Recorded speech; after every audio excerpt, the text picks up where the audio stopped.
welcome to another exciting day here at SimpleKidsTV. I think I speak for everyone here when I say that this day could not get here fast enough. Wow, Marshall, I don't think I ever remember a time when you've been this excited for Simple Kids. I am excited. I mean, I see that. I got you. But not so much about SimpleKidsTV. What?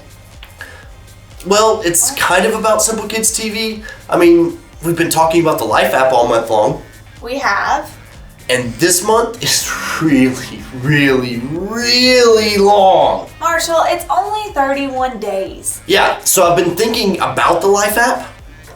And maybe you should probably remind us what that Life app is. I'm all about it. Everyone, start a drum roll on your legs and count it down with me. Ready? 3, 2, 1. Commitment is making a plan and putting it into practice. It's taken me 4 weeks to make a plan, and this week I'm putting it into practice. I'm so pumped for my race today, and I'm finally ready. All of you have helped me train along the way. Together we've learned a lot about commitment. We've done some agility training, we've fueled up with some water bottle flipping, and we've even worked on our communication skills. You are right, but that's not the only training plan we've been learning this month. We've also learned how we can grow stronger in our relationship with God. And we learned that we can hear from God when we read the Bible, and we can pray to God, and we can talk to Him about anything, anytime, anywhere. We can talk to other people about God, and look at the last one, we can live for God. That's what Miss Chrissy is going to teach us about today in the Bible story. If we put our training plan into practice, we'll be able to do what Jesus said is most important: love God and love other people. Yes, all of that is great, but I'm just about ready to start my race, and I need you to help me pull it off. I've got an important job for you to do. When you see a specific symbol on the screen, that's your cue to jump up and do whatever it says on the screen. Doesn't that sound fun? It does, and I think we're ready to go, don't y'all? Me and you? I think we're ready. After all that training, it comes down to this. Are you ready, Marshall? We're ready to cheer you on, so here's our first symbol.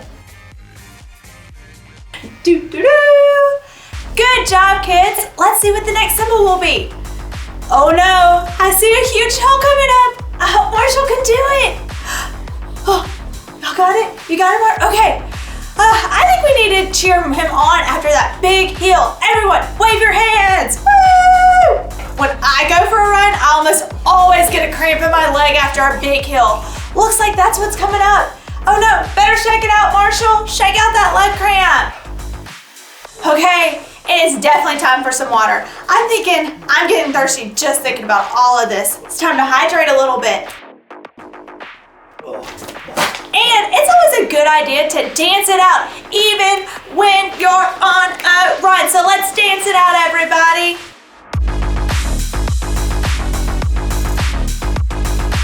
Is that the end in sight I see? Look, there's the finish line. You can do it, Marshall.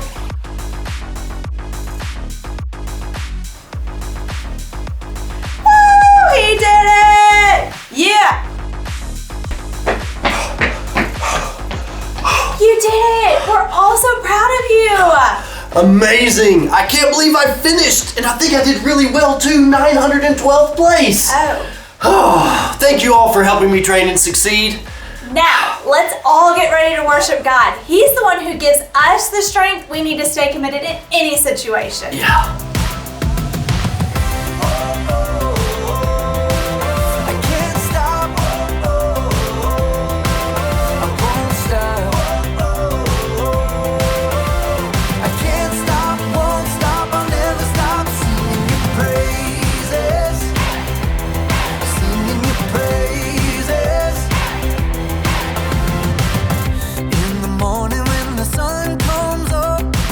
I feel your goodness emerge.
my favorite part of the day. That's right, Bible story. This is when we take a look inside the Bible to see what God has to say about the life app that we've been talking about all month.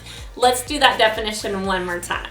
Commitment is making a plan and putting it into practice. Each week this month, we've been talking about different ways to do that.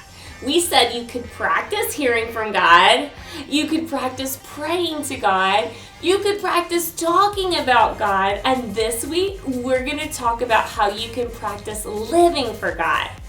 We could give a lot of specific examples of how to live for God. It's always about lining up what you do on a specific day with what you believe. But one story in the Bible tells us how Jesus saw someone living for God. It was written down by Mark, who's one of the writers in the Bible. I want you to watch this Bible story video with me and see if you can tell. The Bible. It's 66 books of history, stories, letters, and poetry that fit together to form God's one big story. The epic adventure of how He created us and loves us so much that He made a way to rescue us. As we travel through the Bible, from Genesis to Revelation, we discover people who met God and found their lives changed forever. Now, for an amazing story, inspired by the book of Mark, chapter 12, verses 41 through 44. When Jesus rode into Jerusalem on a donkey the week before Passover, the crowds were excited. Hosanna! Blessed is the one who comes in the name of the Lord! Hosanna! In the name of the Lord! But the religious leaders were not. He's turning the world upside down. We'll have to fix that, won't we? All week, the religious leaders sent men to try trapping Jesus with trick questions. Teacher, is it right to pay taxes to Caesar? Every time, Jesus gave a wise answer that caught them off guard. Give back to Caesar what belongs to Caesar, and give back to God what belongs to God. Jesus knew the religious leaders were so puffed up with pride, they didn't want people to listen to anyone else. Jesus even warned the crowds about them. Watch out for the teachers of the law. They love to have the most important seats. They take over the houses of widows. They say long prayers to show off. One afternoon, Jesus and his disciples visited the temple. They sat down to rest for a moment across from the box where people came to put money they offered to God. Perhaps the disciples, mostly poor fishermen themselves, were impressed by the rich men giving gifts. Check out his robes. I think they actually might be silk. Jesus watched the rich men dropping handfuls of gold coins into the box. He knew that, like the religious leaders, they were proud to show how important they were. Check this out, world. Money, money, money. Always sunny in a rich man's world. Even though these wealthy men were giving impressive amounts of money, Jesus knew they had so much, this was easy for them. Simply a drop in the bucket. Huh. She looks a little out of place. The next person in line clearly wasn't wealthy. In fact, her patched robe showed she didn't have an extra cent to spare. A widow, probably. At that time, if a woman's husband died, she had no way to earn money and often had to live on next to nothing. 2 pennies? How's that gonna help anyone? Jesus was watching the woman too, but he saw something different, something more. Come over here, all of you. The disciples gathered around Jesus. What I'm about to tell you is true. That poor widow has put more into the offering box than all the others. Jesus' friends tried to sort it out. Excuse me, pennies versus gold? You couldn't buy an order of fish nuggets with that. Jesus knew what his disciples were thinking. The others all gave a lot because they are rich, but she gave even though she is poor. She put in everything she had. That was all she had to live on. Oh. When you put it like that.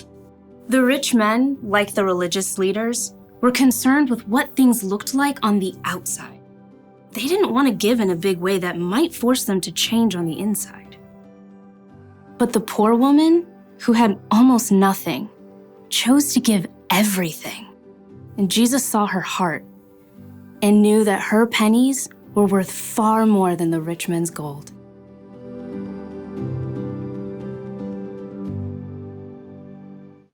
Wasn't that a great story? Jesus could see that the widow had given her 2 coins as a way to live for God.